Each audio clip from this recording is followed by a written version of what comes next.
দাদারা কমেন্ট করে সবাই বলছিল আমাদের ভিডিও না খুব ভালো লাগে, আর সবাই বলছে এই জায়গাটা কোথায়, তাই এই পরে ভিডিওতে সব কিছু বলে দেবো।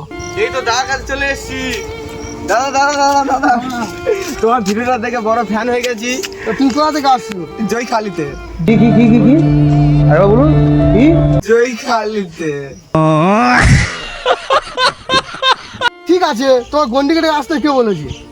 তোমার কালকে রাতে ভিডিওটা দেখে ঘুমাতে পারিনি, তাই এত ভালোবেসে ফেলেছি, তাই আজ আমি গন্ডিকে ডেকে এসেছি। তো খুব ভালো কথা। তো তোমার নাম কি?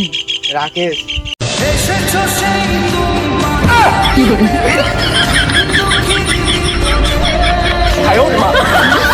দাদা এত দূর থেকে গন্ডি কেটে কেটে এলাম, তোমার একটা রাস্তা দেখতে পাচ্ছি না। কোন রাস্তাটা? ফটকানো রাস্তাটা। ফটকানো রাস্তাটা।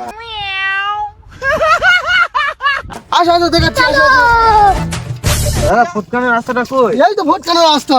তা তুমি বললে এই রাস্তায় গরু চলে, তুমি তাহলে একটা গরু।